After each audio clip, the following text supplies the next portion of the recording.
Raymond, please come in. Anong sabi ni birthday boy, Senator Tol Tolentino?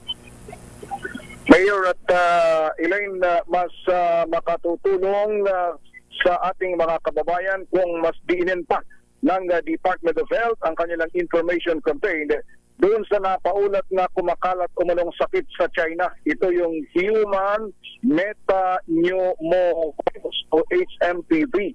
Dahil ayon kay Senador Francis Tol Tolentino ay napakahirap at mapanganib kung sa social media lamang namumulot ng impormasyon yung ating mga kababayan.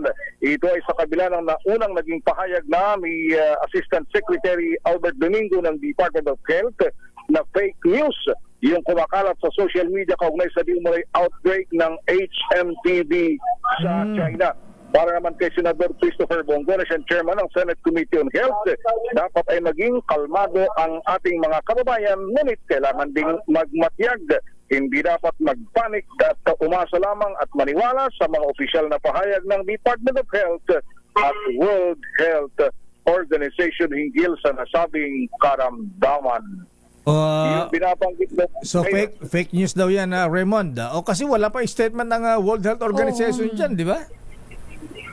Wala, at mismong ang DOH ang nagsabi, Mayor, na walang batayan yung mga lumalabas na mga kwento na nanggagaling sa iba't ibang. Kaya lang, Mayor, kasi yung mukhang may mga disinformation campaign din na nangyayari. Ang problema ay nakatutok doon sa mga larawan na ipinakikita na napakaraming mga na-hospital doon sa China. Bagamat ang report nga ay wala namang confirmation na ito ay dapat katakutan ng ating mga kababayan. Baka naman mga file video pa yan nung kasagsagan ng COVID, Raymond. Yun na nga yung kinatatakutan dito. At yung sabi nga ay wala namang, yun nabanggit niya, wala namang pahayag dito ang World Health Organization. Kaya hindi tayo dapat mabahala. Pero maganda rin na anumang mga problemang ganito ay dapat pinaghahandaan. Ayan, okay. Tama yan. Ayan. Okay, so abangan na lang natin yan. Maghintay muna. Huwag mo nang padadala. Ayan, huwag mo nang sasay sa ganitong unconfirmed reports. Yun ay pakiusap na ni Senator Bongo ay makatutulong din kung yung mga kababayan natin ay umiwas sa pag-share ng mga unverified information, lalong-lalo na kapag pagdating sa health concern. Dahil alam naman natin na yung ating mga kababayan ay napakataas na ng takot dahil doon sa ating naranasan sa panahon ng COVID-19 pandemic.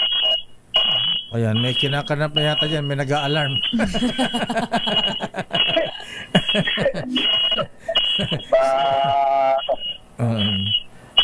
Okay.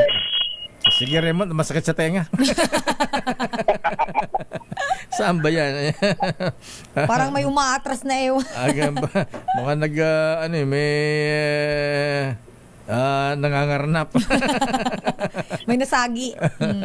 Okay. Maraming salamat, Raymond. Ngayon, balik trabaho. Teka muna. Kasama pala yung Senate President tsaka yung pro tempore sa National Security Council, Raymond. Ngayong pinirma na ng Pangulong Marcos yung Executive Order number 81 doon sa reorganization ng National Security Council. Nagpatawag na ba ang Commander-in-Chief ng meeting para dito sa mga members ng NSC?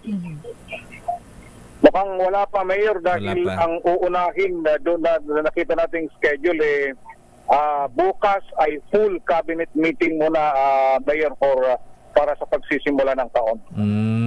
Ayan, okay. Kailan nga pala yung malaking rally na inorganize ng INC, Raymond? Wala pang ibinigay na schedule. Ganun ba? Wala pang ibinigay na petsa. Nagtatanong-tanong din tayo doon sa ating mga kaibigan dyan sa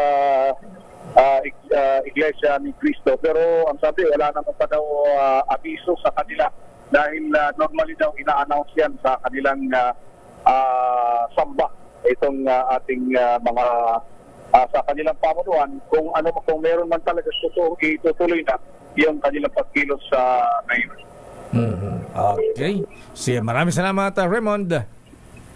Balik trabaho ngayon ang Senado pero next week pa ang sesyon ng ating mga senador. Ito si RH28 Raymond Advance para sa DZRH, una sa Pilipinas, una sa Pilipinas. Damdamin Bayan. Maraming salamat, Raymond.